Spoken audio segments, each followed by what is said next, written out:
The gunshot echoed through the dusty streets of Redemption Springs like an ominous prophecy, silencing the afternoon bustle in an instant. Dahlia Rose stood frozen, her trembling hand still raised in defiance, face stinging from the blow that had sent her reeling moments earlier. Blood trickled from her split lip as she stared up at Bernard Holloway, the town's self-appointed moral guardian who towered over her with rage contorting his features. It was the spring of 1876, and the West was still wild, still untamed, particularly for a woman who dared speak her mind. "That'll teach you to spread your poisonous ideas in my town, widow," Holloway snarled, holstering his pistol after firing the warning shot that had scattered the crowd. "Women voting, owning property without a husband, next you'll be wanting to wear trousers and smoke cigars." The gathering of onlookers maintained a cowardly distance. Some women averted their eyes in shame, men shuffled uncomfortably, but none stepped forward. Dahlia's modest dress was now coated with the street's dust, her chestnut hair falling loose from its careful arrangement. At 27, 2 years a widow, she had only sought to read aloud from the newspaper about the suffrage movement back east until Holloway had decided to silence her with his fists. "Your late husband would be ashamed," Holloway continued, raising his hand again. "Letting a woman run wild with 'that's quite enough.'" The voice cut through the tension like a knife through butter, steady, deep, with the quiet authority of a man who rarely needed to raise it to be heard. The crowd parted as Isaac Blackburn strode forward, his tall frame casting a long shadow in the late afternoon sun. His dark hair fell in waves beneath his wide-brimmed hat, and his eyes intense as summer lightning were fixed on Holloway. "Last I checked, Mr. Holloway," Isaac said, positioning himself between Dahlia and her attacker. "Striking a lady wasn't the mark of any gentleman I'd care to know." Holloway's face reddened. "This isn't your business, Blackburn. This widow's been spreading dangerous ideas." Someone needed to remind her of a woman's proper place. Isaac's expression didn't change, but something dangerous flickered in his eyes. "Seems to me her voice is as worthy as any in this town." He glanced back at Dahlia, something indefinable passing between them before he turned to face Holloway again. "Her voice is my truth, and I won't stand by while you silence it with your fists." Holloway's hand twitched near his holster. "You defending this troublemaker, Blackburn?" "I'm defending the right of any person to speak without fear of being beaten in the street." Isaac's hand hovered near his own pistol, though he hadn't drawn it. "Now, I suggest you walk away and cool your temper." For a long moment, the two men stared each other down, the entire street holding its breath. Then Holloway spat in the dirt. "This isn't over," he muttered before stalking away. Only then did Isaac turn fully to Dahlia, offering his hand. "Mrs. Rose, isn't it? Isaac Blackburn. I believe we met briefly at Jenkins' General Store last month." Dahlia hesitated before accepting his help, painfully aware of her disheveled appearance and the blood on her lip. "Mr. Blackburn, I thank you for your intervention, though I fear you've made an enemy today on my account." A half-smile touched his lips as he helped her to her feet. "Bernard Holloway was never likely to invite me to Sunday dinner anyway." His expression sobered. "Are you hurt badly? My cabin's not far. I could offer you some water to clean up." "That's kind," but Dahlia swayed slightly, the shock of the confrontation catching up with her. Isaac steadied her with a gentle hand. "Perhaps you'd permit me to see you home instead." As whispers rippled through the dispersing crowd, Dahlia straightened her spine. "Thank you, Mr. Blackburn." "I would appreciate that." They walked in silence through the town, past the curious stares and disapproving glances. Dahlia was acutely aware of the tall cowboy beside her, his presence both reassuring and unsettling. She had noticed him before, of course the quiet rancher who'd purchased the old Carlton place last year, who spoke little but watched everything with those observant eyes. "It's the blue house at the end," she said as they approached the modest home she had shared with her late husband. "Again, I thank you for your gallantry, Mr. Blackburn." "Isaac," he corrected gently, "and it wasn't gallantry, Mrs. Rose, it was basic decency." Dahlia, she offered in return, and decency seems in short supply these days. As they reached her porch, Isaac removed his hat. May I ask what ideas were so dangerous that Holloway felt justified in striking you? Dahlia's chin lifted slightly. I was reading an article about women's suffrage in Wyoming Territory. They've allowed women to vote there since '69. I merely suggested that perhaps Colorado might follow their example. Isaac nodded thoughtfully. That hardly seems worth bloodshed. To men like Bernard Holloway, a woman with opinions is more frightening than a loaded gun. She touched her split lip gingerly. Clearly. Would you allow me to bring you some ice for that? Isaac asked, concern evident in his voice. I'm headed to the mercantile anyway. Dahlia hesitated, aware of the town's eyes upon them. A widow receiving a bachelor, even on her porch, would set tongues wagging. But her lip was throbbing painfully. That would be kind, she conceded. Though perhaps you could leave it with Mrs. Fielding next door to avoid impropriety. Something like amusement flickered across his face. As you wish, Mrs. Rose Dahlia, he corrected himself. Though I suspect your reputation has already suffered enough damage for one day. A woman alone must be careful, she replied simply. Isaac replaced his hat. Indeed, but a woman shouldn't have to be alone in fighting injustice. He tipped his hat. I'll return shortly with that ice. As she watched him walk away, Dahlia felt something she hadn't experienced in the 2 years since her husband's death. A flicker of interest, of awareness that went beyond mere gratitude. Troubling, she thought, touching her swollen lip again. Very troubling indeed. True to his word, Isaac returned within 20 minutes, handing a cloth-wrapped bundle to Mrs. Fielding with instructions for Dahlia. The older woman had hurried over immediately, clucking with concern over Dahlia's injuries and curiosity about that handsome Blackburn fellow. He's just being neighborly, Martha, Dahlia insisted, pressing the blessed coolness to her throbbing lip. Neighborly doesn't look at a woman the way he was looking at you, Martha replied shrewdly. And Bernard Holloway is spreading word all over town that you've got yourself a champion. Dahlia sighed. Wonderful, just what I need, more gossip. Well, there are worse things than having a man like Isaac Blackburn taking an interest, Martha said with a wink. James has been gone 2 years now, Dahlia. No one would think poorly of you, for please don't, Dahlia interrupted gently. Mr. Blackburn simply showed common decency today. Nothing more. But that night, as she lay in her solitary bed, Dahlia found herself remembering the intensity in Isaac's eyes when he'd stepped between her and danger, the quiet strength in his voice when he'd said those words that kept echoing in her mind. Her voice is my truth. What had he meant by that? And why did the memory make her heart beat just a little faster? Dawn broke over Redemption Springs with the promise of a scorching summer day. Isaac had risen before first light, as was his custom, to tend to the morning chores on his modest ranch. As he worked, his mind kept returning to the widow Rose and the confrontation in town. He hadn't planned to intervene. Isaac Blackburn had come to Colorado to build a quiet life, to escape the ghosts that had haunted him since the war. He avoided town politics and kept largely to himself. But something about the sight of that coward striking a woman in broad daylight had ignited a fury in him he thought long extinguished.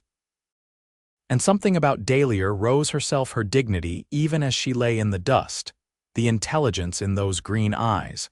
The courage it took to stand alone had stirred something else entirely. By mid-morning, Isaac had made a decision.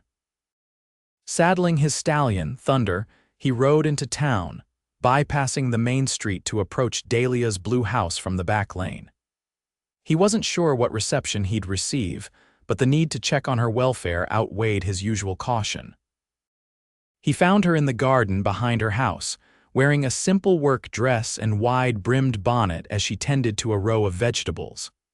The sight of her bruised face made something clench in his chest. "Mrs. Rose," he called softly, not wanting to startle her. She straightened, one hand going to her lower back, the other shielding her eyes as she looked toward him. "Mr. Blackburn, this is unexpected." I wanted to ensure you were recovering, he dismounted, keeping a respectful distance. That's quite a garden you have. Dahlia brushed soil from her hands. It feeds me through the winter and gives me purpose. She gestured to a small bench beneath an apple tree. Would you care to sit? I was about to take a break. Isaac tied Thunder to a fence post and joined her in the shade. Up close, the bruising looked worse than yesterday, purpling around her eye and along her jaw. You've had no further trouble, he asked quietly, beyond stares and whispers? No, she touched her face self-consciously, though I haven't ventured far from home today. I'm sorry about that. Don't be, I'd rather have bruises than my silence. She studied him curiously. May I ask you something, Mr. Blackburn? Isaac, he reminded her. Isaac then. She met his eyes directly. Why did you help me yesterday? You don't strike me as a man who seeks conflict. He considered his answer carefully. I served 4 years in the war, Mrs. Rose. I've seen more than enough violence to last several lifetimes, but there are some injustices that a man can't witness without action unless he wishes to surrender a piece of his soul. You fought for the Union. Yes, though some days I wonder what we really won. He looked out across her garden. The war ended slavery, but not the belief that some people are inherently worth less than others because of who they are. Dahlia studied him with new interest. You surprise me, Mr. Isaac. Most men I know consider women's suffrage a joke at best, a threat at worst. My mother raised me alone after my father died in a mining accident, Isaac said. She ran our farm single-handedly for 15 years, smartest, strongest person I ever knew. Never understood why she couldn't vote when the town drunk could. A smile touched Dahlia's lips, then winced as it pulled at her cut. Your mother sounds remarkable. She was. The old grief surfaced briefly. Influenza took her while I was away fighting. I'm sorry, Dahlia said softly. After a moment she added, the war took my brother, typhoid in a prison camp. Which side? Does it matter now? Isaac shook his head. No, I suppose it doesn't. They sat in companionable silence for a moment before Dahlia spoke again. Yesterday you said something that stayed with me. You told Bernard that her voice is my truth. What did you mean by that? Isaac hadn't planned those words. They'd simply emerged in the heat of the moment. Now he searched for an explanation. I suppose I meant that truth doesn't belong to those with the loudest voices or the heaviest fists. Sometimes it comes from those society tries hardest to silence. He met her eyes. Your words about equality spoke truth, Mrs. Rose, a truth worth defending. Dahlia, she corrected, a slight flush coloring her cheeks that had nothing to do with the summer heat. Dahlia, he echoed, her name feeling right on his lips. A distant church bell broke the moment and Dahlia stood rather abruptly. I should get back to my gardening before the day grows too hot. Isaac rose, sensing her sudden need for distance. Of course, I've kept you too long already. As he untied Thunder, Dahlia approached with a small basket. Some strawberries for your trouble, they're just ripened. Their fingers brushed as he accepted the basket, a fleeting touch that shouldn't have sent warmth spreading through his chest. Thank you. I haven't had fresh strawberries since. Since, she prompted when he didn't continue. Since before the war, he finished simply. Something passed between them then, an understanding that went beyond words. Then Dahlia stepped back, breaking the connection. Good day, Isaac. He tipped his hat. Good day, Dahlia.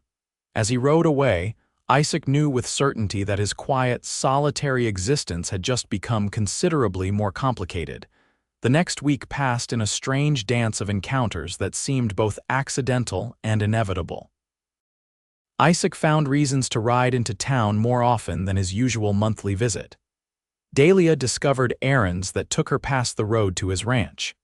They exchanged brief conversations, polite nods, careful smiles that grew less guarded with each passing day. The town noticed. Whispers followed Dahlia in the mercantile. Men at the saloon ribbed Isaac about taming the widow Rose. He ignored them, though his knuckles whitened around his whiskey glass when Bernard Holloway's name came up. Heard she's filling your head with that women's rights nonsense. Edgar Jenkins commented one evening, sliding onto the stool beside Isaac at the bar. "Mrs. Rose and I have had many interesting conversations," Isaac replied neutrally. "She's a well-read woman." "She's trouble is what she is," Jenkins countered. "Pretty trouble, I'll grant you, but no man wants a wife who thinks she's his equal." Isaac set his glass down carefully. "Is that so?" Something in his tone made Jenkins glance over sharply. "Look, Blackburn, I've got nothing against the widow personally, but women have their place same as men have theirs. It's the natural order." "And who decided this natural order, Jenkins? God or men who preferred things arranged to their advantage?" Jenkins blinked, then laughed uncomfortably. "You really have been listening to her." Isaac paid for his drink and stood. "Good night, Jenkins." "Holloway's not forgotten, you know," Jenkins called after him.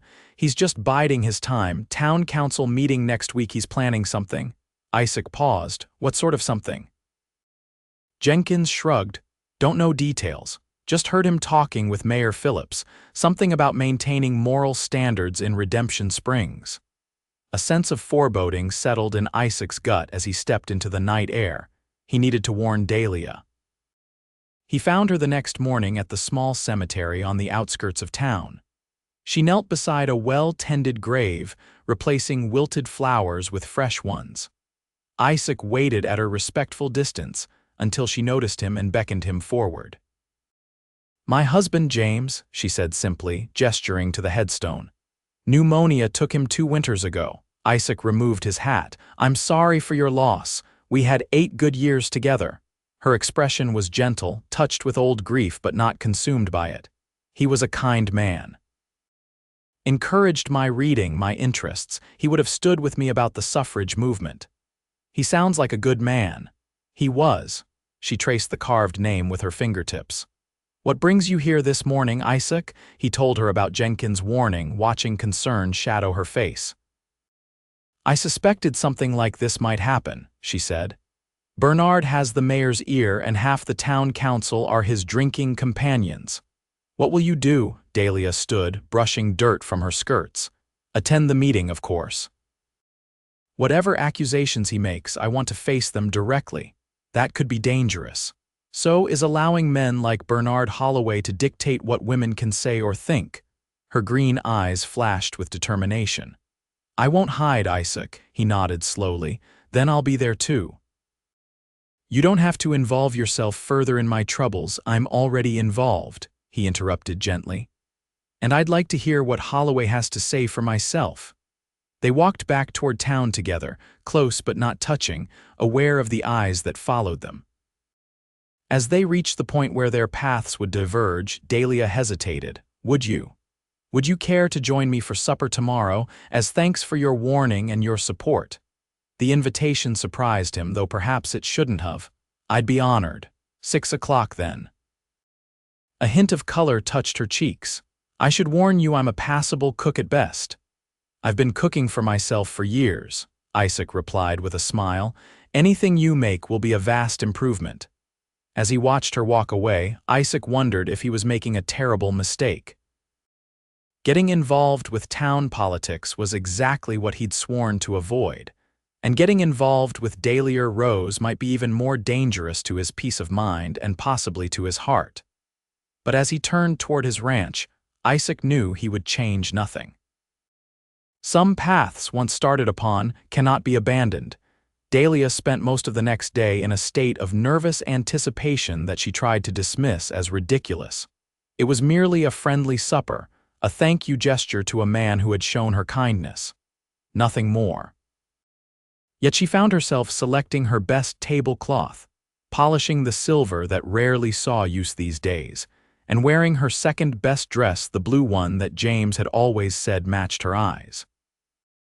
She told herself it was simply proper hospitality, nothing to do with the way Isaac's rare smile made her pulse quicken or how his quiet strength made her feel safer than she had in years. At precisely 6 o'clock, a knock sounded at her door. Dahlia smoothed her hair, took a steadying breath, and went to greet her guest. Isaac stood on her porch, hat in hand, looking almost boyishly uncertain. He'd clearly made an effort with his appearance. His dark hair was neatly combed, his shirt freshly pressed, and he'd brought a small bouquet of wildflowers. "Good evening," he said, offering the flowers. "I hope these are acceptable. My ranch doesn't run to hothouse blooms." "They're lovely," Dahlia replied, genuinely touched. "Please come in."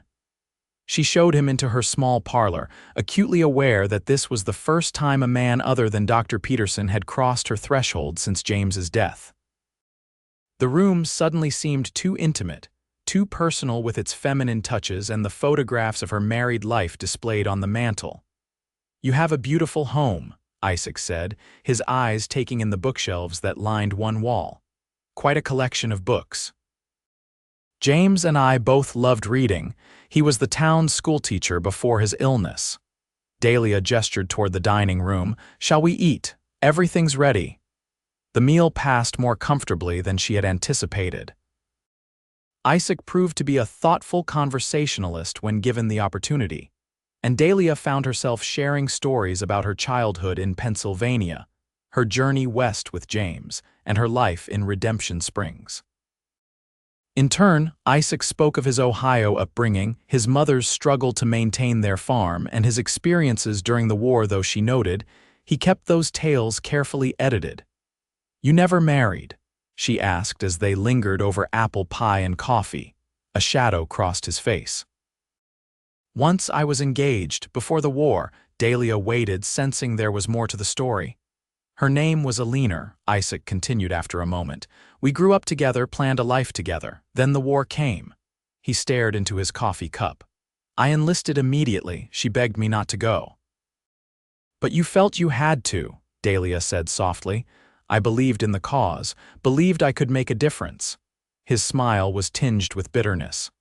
"By the time I came home 4 years later, she'd married my cousin." Can't blame her. 4 years is a long time to wait, especially when the letters from the front grew increasingly dark. "I'm sorry, Isaac," he shook his head. "It was for the best. The man who returned wasn't the same one who'd left. The things I'd seen done. I wasn't fit company for anyone, let alone a wife." He set down his cup abruptly. "Forgive me, this isn't suitable dinner conversation." "There's nothing to forgive," Dahlia assured him. "War changes people, so does loss." She hesitated, then added, "After James died, I didn't speak for nearly a month. Just couldn't find the words. That's why I understand how important it is to speak now while I can." Their eyes met across the table, a current of understanding passing between them that went beyond mere words. For a breathless moment, Dahlia thought he might reach for her hand. Instead, Isaac cleared his throat and glanced at the clock. "It's getting late. I should go before the gossips have more fuel for their fires." Reluctantly, Dahlia nodded. "Yes, I suppose you should." At the door, Isaac lingered. "Thank you for dinner. It's been a very long time since I enjoyed an evening so much. Perhaps we could do it again sometime," Dahlia suggested, surprising herself with her boldness. "I'd like that." His eyes held hers for a moment longer than necessary. "Good night, Dahlia." "Good night, Isaac." As she closed the door behind him, Dahlia leaned against it, her heart beating with a rhythm she'd thought long forgotten. This wasn't part of her plan. After James died, she'd embraced her independence, found purpose in advocating for causes she believed in. She wasn't looking for another husband, another man to center her life around. But Isaac Blackburn wasn't asking her to surrender her independence or her voice. In fact, he seemed to value those things about her, dangerous thoughts, she told herself firmly. Better to focus on the town council meeting and whatever Bernard Holloway was planning. That was the real battle ahead. The town hall was unusually crowded for a council meeting. Word had spread that something significant would be discussed, and it seemed most of Redemption Springs' adult population had squeezed into the modest building to witness it. Dahlia sat near the back, her head held high despite the whispers and stares that followed her entrance. Isaac arrived a few minutes later, nodding to her across the room, but taking a seat several rows away, a gesture she appreciated for its discretion. Bernard Holloway sat in the front row, occasionally turning to glare in her direction. Mayor Phillips called the meeting to order, proceeding through the usual town business with efficiency. Finally, he announced, "Mr. Holloway has requested time to address a matter of community concern." Holloway rose to his feet, smoothing his vest importantly. "Thank you, Mayor.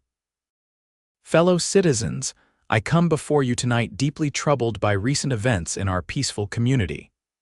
We have always prided ourselves on being a God-fearing town with strong moral values. Yet lately, certain elements have been introducing dangerous, disruptive ideas that threaten the very fabric of our society." His gaze fixed directly on Dahlia. "Mrs. Rose has been publicly advocating for so-called women's rights, including women voting and holding property independent of their husbands. These radical notions run counter to biblical teaching and the natural order established by our Creator." Murmurs rippled through the crowd. Dahlia's hands clenched in her lap, but she kept her expression neutral. "Furthermore," Holloway continued, "Mrs. Rose has been conducting herself in a manner unbecoming a widow, entertaining a bachelor in her home unchaperoned, creating scandal and setting a poor example for the young women of our community." Dahlia felt heat rise to her face, partly from anger, partly from mortification. She hadn't expected her private life to be dragged into public scrutiny. "I therefore propose," Holloway said, his voice rising, "that this council pass an ordinance prohibiting public advocacy of immoral political positions, including women's suffrage within the town limits. Additionally, I suggest we establish a committee to uphold community moral standards, with authority to censure those who violate them." The room erupted in raised voices, some supporting Holloway, others objecting to the proposal. Mayor Phillips banged his gavel repeatedly. "Order, please. Mr. Holloway's proposal will be considered in due course. First, does anyone wish to speak in response?" Dahlia rose to her feet, ignoring the tightness in her chest. "I would, Mayor Phillips." All eyes turned to her as she walked to the front of the room, conscious of every step, every breath. She faced the crowd, searching for courage. "My neighbors, my friends," she began, her voice steadier than she felt. "I have lived in Redemption Springs for 10 years. My husband taught many of your children. I have broken bread with you, mourned with you, celebrated with you.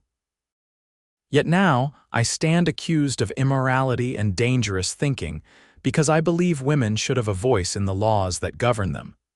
She looked directly at Bernard Holloway. "Mr. Holloway speaks of biblical teaching. Let me remind him that Galatians tells us there is neither Jew nor Greek, slave nor free, male nor female, for we are all one in Christ Jesus. God does not value men above women." Holloway's face darkened. "You dare quote scripture to support your heretical views?" "I dare speak truth as I understand it," Dahlia replied.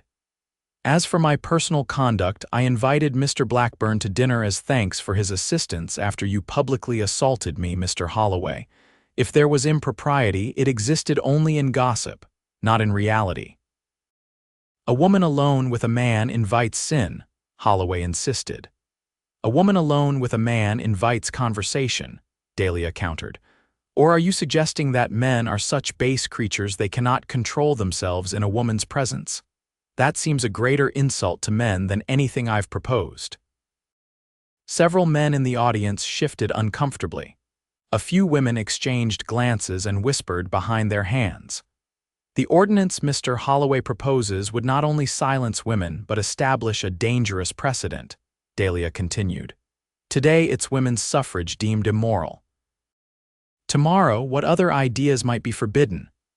Who among you wants Bernard Holloway deciding what you may think or say?" Mayor Phillips cleared his throat. "Thank you, Mrs. Rose. Does anyone else wish to speak on this matter?" Isaac stood. "I would."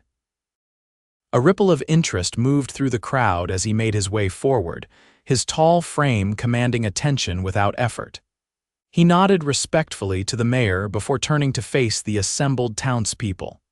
"My name is Isaac Blackburn. Most of you don't know me well, as I keep to my ranch and my own affairs. I fought 4 years for the Union, believing we were defending freedom and equality. I've seen men die for those principles. He surveyed the room slowly. The America I fought for doesn't silence voices it disagrees with. It doesn't beat women in the street for reading newspapers. It doesn't form committees to police what citizens can think or say. Holloway jumped to his feet. This isn't about free speech. It's about preserving the moral fabric. It's about fear, Isaac interrupted, his quiet voice somehow cutting through Holloway's bluster. Fear that if women like Mrs. Rose can speak their minds, they might persuade others. Fear that if women can vote, they might vote differently than you'd like. Fear that the world is changing and you can't stop it. He looked directly at Holloway. I know something about fear, Mr. Holloway. I lived with it in the trenches for 4 years. The answer to fear isn't silencing others.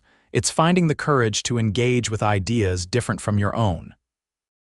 Turning back to the wider audience, Isaac continued, Mrs. Rose speaks of equality and justice. Her voice speaks truth, a truth many of you know in your hearts, even if tradition and comfort make you reluctant to acknowledge it. I stand with her, not because I agree with every position she holds, but because I believe in her right to express those positions without fear of violence or censure. The room had gone utterly silent. Dahlia felt tears pricking behind her eyes at the unexpected eloquence of his defense. I move that we reject Mr. Holloway's proposal, Isaac concluded, and instead affirm that Redemption Springs welcomes respectful debate and diverse viewpoints as befitting a truly free community.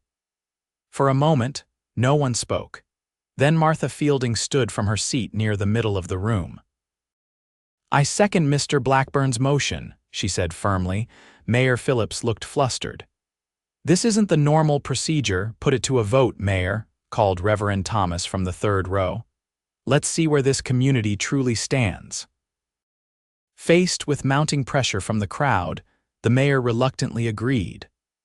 All those in favor of rejecting Mr. Holloway's proposed ordinance and affirming free expression, raise your hands.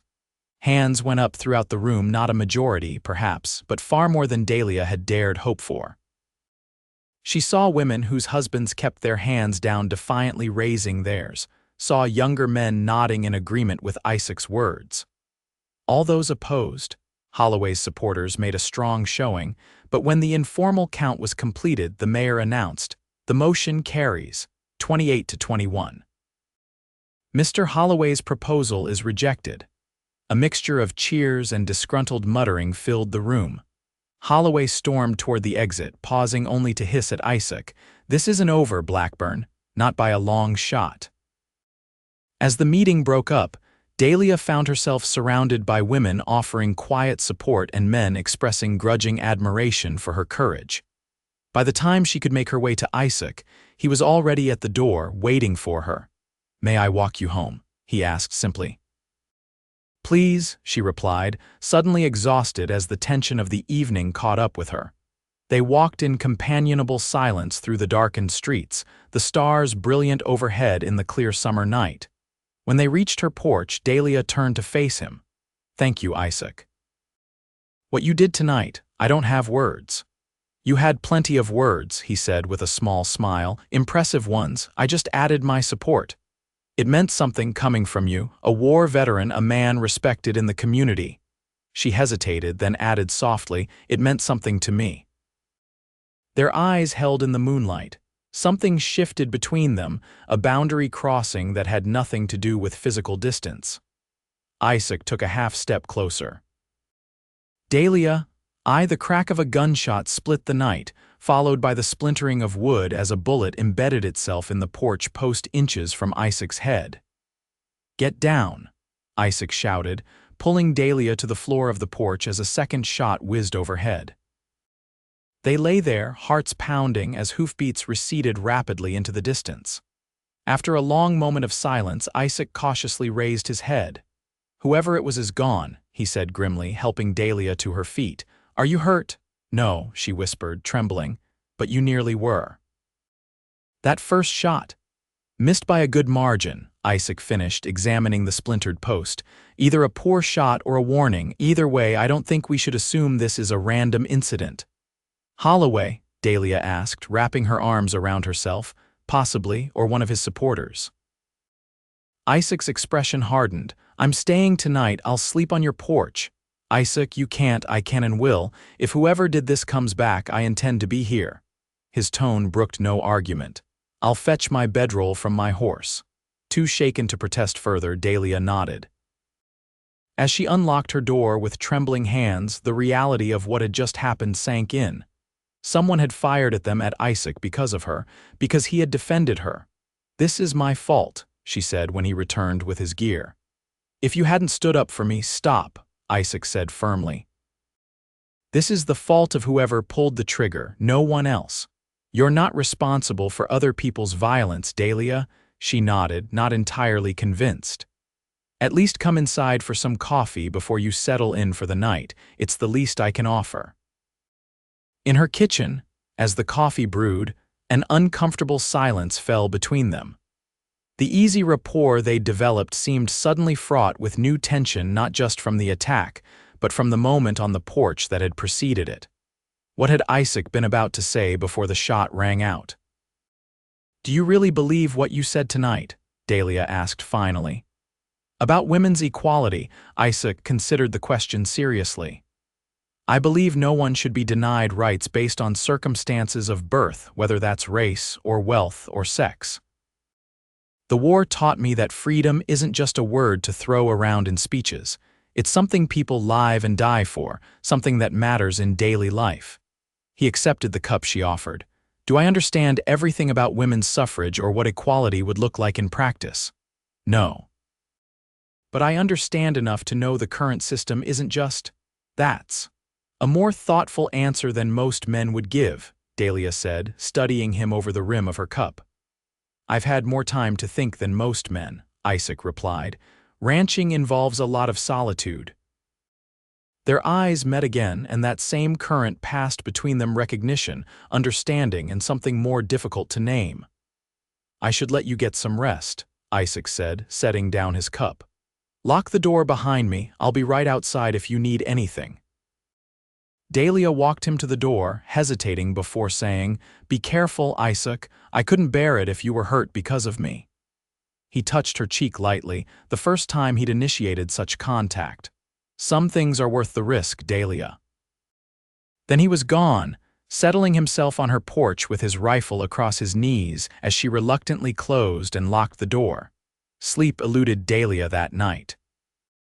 Her mind replayed the events of the evening, the meeting, Isaac's defense, the gunshots, and most persistently, that moment of connection on the porch. Something was happening between them, something that frightened and exhilarated her in equal measure. She had not expected to feel this way again after James. Had believed that chapter of her life closed forever. Yet here she was, lying awake thinking of a man's eyes, his voice, his gentle strength. Outside, Isaac kept watch through the long hours until dawn, equally sleepless, equally troubled by thoughts of the woman behind the door and what she was coming to mean to him. The morning brought Sheriff Matthews to Dahlia's door, alerted by neighbors who had heard the gunshots. Isaac recounted the incident while Dahlia made breakfast for the three of them. Can't say I'm surprised, Matthews said, accepting a plate of eggs and bacon.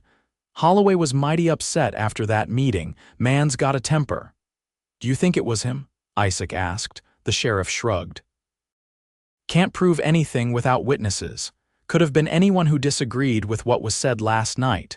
He glanced between them. Though I reckon the target was pretty specific. Meaning, Dahlia pressed, meaning whoever did this wasn't just angry about the vote. They were angry about you too. Matthews took a bite of eggs. Town's talking, you know, the widow and the rancher. Dahlia felt heat rise to her cheeks. There's nothing improper between us. Didn't say there was. Matthews fixed Isaac with a knowing look. But perception matters in a small town. And Blackburn sleeping on your porch isn't going to quiet the gossip. I'd rather face gossip than bullets, Isaac replied evenly. The sheriff nodded. Fair enough. I'll ask around town, see if anyone noticed anything suspicious last night. In the meantime, both of you watch your backs. After he left, an awkward silence fell between Dahlia and Isaac. I should get back to my ranch, Isaac said finally. The cattle won't feed themselves. Of course. Dahlia busied herself clearing the breakfast dishes, avoiding his eyes. Thank you for everything. Isaac hesitated, then said carefully, Dahlia, about last night. Before the shots, we don't need to discuss it, she interrupted quickly. It was an emotional evening. Tensions were high, that's not why, he said quietly, stopping her nervous movement with a gentle hand on her arm. What I felt, what I feel has nothing to do with the meeting or the danger afterward. Dahlia looked up at him, her heart pounding. Isaac, I know it's too soon, he continued. I know there's the town to consider and your reputation and a dozen other complications. But I need you to know that I care for you, Dahlia, more than I expected to care for anyone again. The simple honesty of his declaration left her speechless. You don't need to say anything now, Isaac added, releasing her arm. Just think about us, whatever us might mean. He collected his hat and moved toward the door. I'll check on you tomorrow. Lock your doors tonight, and if you hear anything suspicious, use this. He placed a small revolver on the table. Do you know how to use it? Dahlia nodded, finding her voice. James taught me. Though I've never fired at a person. Let's hope you never have to, he paused at the door. Goodbye, Dahlia. Goodbye, Isaac. After he left, Dahlia sank into a chair, her mind whirling. He cared for her. Isaac Blackburn, with his quiet strength and unexpected depth, cared for her. And if she were honest with herself, truly honest, she cared for him too. But was she ready for what that meant? For the gossip, the potential danger, the opening of her heart that had been carefully guarded since James's death. And what of her independence, her advocacy work that had given her purpose? As she stared at the revolver on her table, a stark reminder of the very real threat they faced, Dahlia realized these questions would not be easily answered. The next weeks brought an uneasy calm to Redemption Springs. The shooter was never identified, though Sheriff Matthews questioned Bernard Holloway extensively. Without evidence, no charges could be filed, and Holloway maintained his innocence with righteous indignation. Isaac kept his word, checking on Dahlia daily, sometimes staying for supper, sometimes just ensuring her home was secure before returning to his ranch. Their relationship evolved cautiously, each aware of the town's scrutiny but increasingly unwilling to let that dictate their actions. They spoke of books, of politics, of their pasts. Isaac told her more about the war, stories he'd never shared with another soul. Dahlia confessed her fears about losing herself in another marriage, about surrendering the independence she'd fought so hard to achieve. I would never ask you to be less than who you are, Isaac told her one evening as they sat on her porch watching the sunset. Your strength, your convictions, they're part of why he stopped, reconsidering his words. Part of what I admire about you. Dahlia heard the unspoken sentiment, felt it echo in her own heart. Yet neither of them seemed ready to name it aloud. Meanwhile, the town was gradually changing. The council meeting had sparked conversations, debates in homes and businesses throughout Redemption Springs. Some women who had privately supported Dahlia's views now spoke more openly. A few men, including Reverend Thomas, began questioning traditions they had previously accepted without thought. Bernard Holloway and his supporters grew increasingly isolated and bitter. There were no more shootings, but Dahlia sometimes caught sight of Holloway watching her from across the street, his expression dark with resentment. As July gave way to August, Isaac invited Dahlia to his ranch for the first time, a significant step given the implications of such a visit.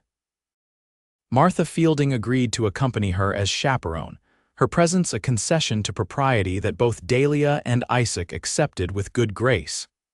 The Blackburn Ranch was modest, but well-maintained, a sturdy cabin, a small barn, and grazing land that stretched toward distant mountains. Isaac had clearly worked hard to create a comfortable home, though it lacked a woman's touch. It's not much, he said apologetically as he showed them around. But it's mine, free and clear. It's wonderful, Dahlia replied sincerely, admiring the craftsmanship of the furniture he'd built himself, the neat vegetable garden behind the cabin, the peaceful setting far from town's prying eyes.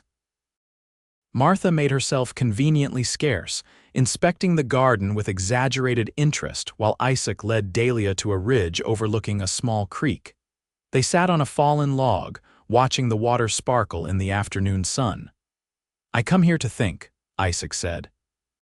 "When the war memories get too loud or when I need to make a decision." "It's peaceful," Dahlia agreed, understanding why he valued this spot. "Dahlia." Isaac turned to face her, his expression serious. "I've been doing a lot of thinking these past weeks about us, about the future." Her heart quickened. "Have you reached any conclusions?" "Just one." He took her hand gently. "That I love you, that I want to build a life with you if you'll have me." The words hung in the air between them, momentous and irrevocable. Dahlia looked into his eyes, seeing the vulnerability there, the hope and fear intermingled. "Isaac, she hesitated, gathering her courage. "I love you too. I think I have for longer than I've been willing to admit to myself." The joy that transformed his face made her heart ache with tenderness. "But," she continued carefully, "I need you to understand what loving me means. I won't stop speaking out for what I believe in. I won't pretend to be less than I am to make others comfortable." "I would never ask you to," Isaac said, squeezing her hand. "Your voice is precious to me, Dahlia. It speaks truths I need to hear." "And there's the town to consider," she added. "Bernard Holloway, the shots fired that night, we can face whatever comes together." He touched her cheek gently.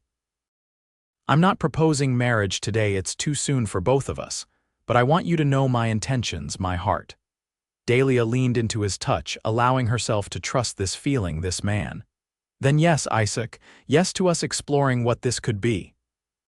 He leaned forward slowly, giving her time to pull away if she wished. Instead, Dahlia closed the distance between them, their lips meeting in a kiss that was gentle at first, then deepening with shared longing. When they finally parted, both were breathless. "I've wanted to do that since the town meeting," Isaac admitted, resting his forehead against hers. Dahlia smiled. "I've wanted you to." Their second kiss might have lasted longer had Martha not chosen that moment to call from the garden, her timing suspiciously convenient. They returned to the cabin hand in hand, their relationship irrevocably changed. On the ride back to town, Martha tactfully pretended not to notice Dahlia's flushed cheeks or dreamy expression. "He's a good man," was her only comment. "James would approve." The thought of her late husband brought a pang of familiar grief, but not the crushing guilt Dahlia might have expected. James had loved her, had wanted her happiness above all. She believed he would indeed approve of Isaac, of the careful way he respected both her past and her present. The late summer days fell into a new pattern. Isaac rode into town more frequently, often staying for supper at Dahlia's home. They no longer pretended their relationship was merely friendship, though they maintained propriety in public. Dahlia continued attending town meetings and speaking her mind, now with Isaac openly at her side. Not everyone approved. Bernard Holloway and his cohort made their disapproval known through cold shoulders and occasional muttered insults. Some of the town's matrons sniffed that it was too soon after James's death, though in truth it had been over 2 years. But increasingly, the majority of Redemption Springs accepted the couple, even embraced them. As September approached, bringing cooler evenings and hints of autumn, Isaac and Dahlia sat on her porch swing after supper, his arm comfortably around her shoulders. They had fallen into an easy intimacy over the weeks, each increasingly certain of their feelings for the other. "I've been thinking," Isaac said, watching the first stars appear. "The harvest will be done soon. Winter's coming." Dahlia agreed, content in his embrace. "I need to preserve the last of my garden this week." "What I mean is," he continued, a note of nervousness entering his voice, "winter's a hard time to be alone for both of us." Dahlia sat up straighter, studying his face in the fading light. "Isaac Blackburn, are you proposing to me?" He took both her hands in his. "I am." "Not because of the season or convenience or anything practical. Because I love you, Dahlia Rose. Because I want to share my life with you, the ranch, this house, whatever future we build together. Tears sprang to Dahlia's eyes. I love you too, Isaac, with all my heart. Is that a yes? He asked, hope brightening his features. It's a yes, she confirmed, laughing through her tears, though on one condition. Name it, that we marry as equals, that we build a partnership where both our voices matter. Isaac smiled, drawing her close. Her voice is my truth, he murmured, echoing the words he'd spoken that fateful day in the street. Always. Their kiss sealed the promise, a covenant of love and respect that went beyond traditional marriage vows. When they finally parted, Dahlia rested her head on his shoulder, content in a way she hadn't thought possible again. When shall we do it? She asked. Get married, I mean. October would be nice, Isaac suggested. After harvest, before the heavy snow. We could honeymoon in Denver, see that traveling lecture series on women's rights you mentioned. Dahlia's heart swelled at this evidence of his attention to her interests. That sounds perfect. And then, he continued, we can decide where to live. Here in town or at the ranch, or split our time between them. Whatever works best for us. You'd consider living in town, she asked, surprised. If it's important for your advocacy work, yes, the ranch will keep. What matters is that we're together. Dahlia kissed him again, overwhelmed by the simple generosity of his offer. Let's decide after we're married. We have time to figure it out together. As they sat contentedly planning their future, neither noticed the figure watching from the shadows across the street, his hands clenched in rage. Word of the engagement spread quickly through Redemption Springs, bringing a flood of well-wishers to Dahlia's door. Martha Fielding organized an impromptu celebration at the church hall, where even some who had previously disapproved came to offer congratulations. Never thought I'd see Blackburn settled down, Edgar Jenkins commented, pumping Isaac's hand. You're a lucky man. I know it, Isaac replied, his eyes seeking Dahlia across the room where she was surrounded by women excitedly discussing wedding plans. Reverend Thomas agreed to perform the ceremony in the town church, a gesture that meant more to Dahlia than she had expected. The date was set for October 15th, just 6 weeks away. Those weeks passed in a whirlwind of preparations. Isaac worked from dawn to dusk, bringing in his harvest and preparing his ranch for winter, while Dahlia divided her time between preserving her garden's bounty and readying for the wedding.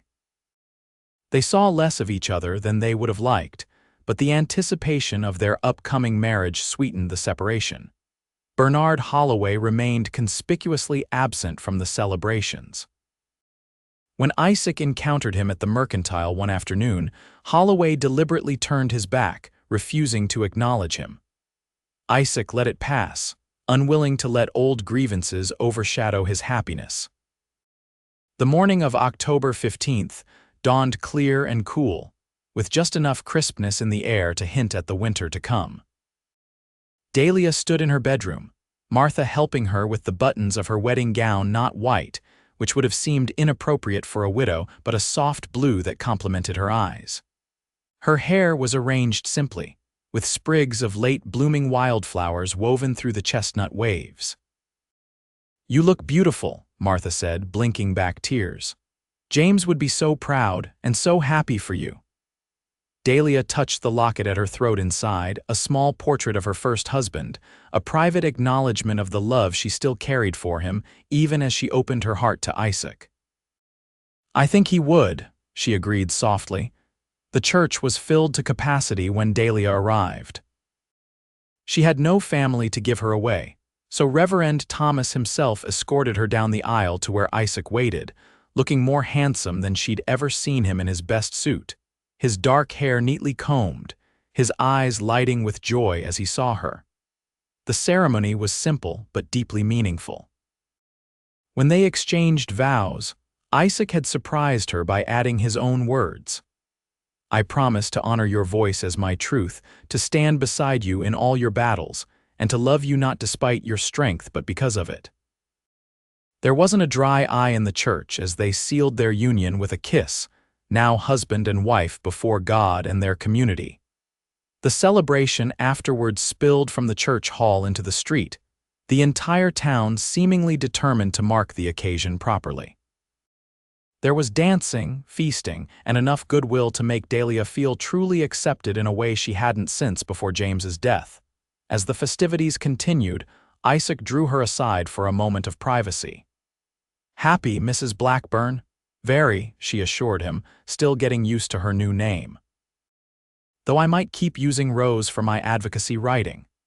"Whatever you wish," he said, kissing her lightly.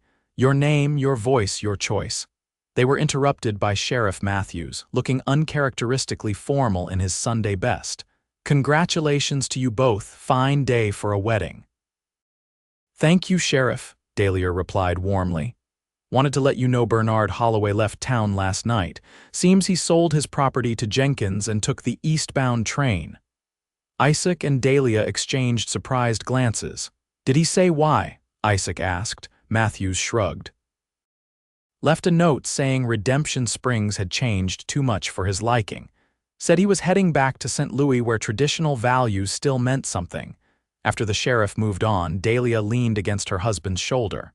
"I should feel relieved, I suppose. But—" Isaac prompted, knowing her too well already. "But I can't help thinking he left because he couldn't bear to see us happy. That's a sad reason to leave one's home." Isaac kissed her forehead. "You have a generous heart, Dahlia Blackburn. It's one of the many reasons I love you." They rejoined the celebration, dancing and laughing with friends until the sun began to set. Then, amid cheers and well wishes, they departed for the hotel where they would spend their first night as husband and wife before catching the train to Denver the following morning. In the privacy of their room, all the nervous anticipation of the day gave way to tender intimacy as they discovered each other anew. Afterward, Dahlia lay in Isaac's arms, watching moonlight spill through the window. "I never expected this," she confessed. "After James died, I thought that part of my life was over." Isaac traced gentle patterns on her bare shoulder. "I felt the same after the war, thought I'd live out my days alone on that ranch. And now," she asked, turning to look into his eyes. "Now I can't imagine a future without you in it," he said simply. "Without your voice, your courage, your love." Dahlia kissed him, pouring all her feelings into the gesture. "Her voice is my truth," she whispered against his lips, echoing his words back to him. "Always," he promised, gathering her close as they drifted toward sleep, the first night of their shared future unfolding around them. The Denver honeymoon was everything Dahlia had hoped for the excitement of the growing city. The lecture series on women's rights that Isaac attended willingly at her side, evenings at the theater, and mornings spent lingering in bed, learning the contours of their new relationship. For the first time since she could remember, Dahlia felt completely free to be herself, completely loved for who she was. Their return to Redemption Springs brought practical decisions. After much discussion, they chose to split their time between Dahlia's house in town and Isaac's ranch, a compromise that allowed her to continue her advocacy work while helping him with the ranch during busy seasons. The transition wasn't always smooth. Both had grown accustomed to solitude and independence, and merging two lives required patience and adjustment. They had their first serious argument 3 weeks after the wedding, over something trivial that escalated because neither was used to considering another person's feelings in daily decisions. "I'm not James," Isaac said during one particularly heated moment. "And I don't expect you to be the same wife to me that you were to him." The words had stopped Dahlia cold, making her realize she had indeed been unconsciously comparing, expecting Isaac to react as James would have. "You're right," she admitted. "I'm sorry, this is new territory for both of us." They learned from that argument and the minor ones that followed. Each disagreement, once resolved, seemed to strengthen their bond rather than weaken it, building a foundation of honest communication and mutual respect.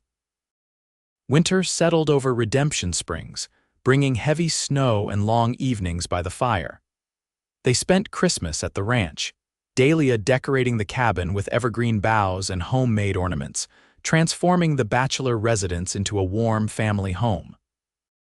Isaac surprised her with a writing desk he'd crafted in secret, a place for her to continue her advocacy work. "For your voice," he said simply as she ran her hands over the smooth wood, tears in her eyes. By spring, Dahlia had published articles in several Colorado newspapers under the name D. Rose Blackburn, a compromise that honored both her past and present. Her pieces on women's suffrage were gaining attention beyond Redemption Springs, occasionally bringing correspondence from like-minded women in Denver and even as far as San Francisco.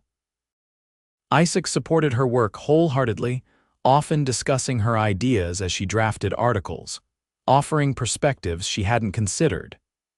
His quiet strength remained her foundation, just as her passionate advocacy brought new purpose to his previously solitary life. The town had changed too.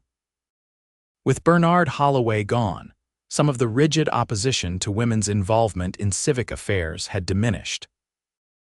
When Mayor Phillips established a town beautification committee in March, he invited Dahlia and several other women to serve, a small but significant acknowledgement of their value to the community. By their first anniversary, Dahlia and Isaac had settled into a rhythm that honored both their individual needs and their life together. The ranch was prospering under their joint management, with Dahlia introducing new crops alongside Isaac's cattle operation. Their town home had become a gathering place for discussions about community improvement and social change, with Isaac often joining these conversations, his war experiences giving him a unique perspective on questions of justice and equality. "Did you ever imagine our life would look like this?" Dahlia asked as they celebrated their anniversary with a picnic by the creek where Isaac had first declared his love. "Not in my wildest dreams," he admitted, watching a pair of eagles circle overhead. "I thought I'd grow old alone with my memories and regrets. And now..." She leaned against his shoulder, content. "Now I'm growing older with you, making new memories to outshine the old ones." He kissed her temple. Building a future instead of dwelling in the past.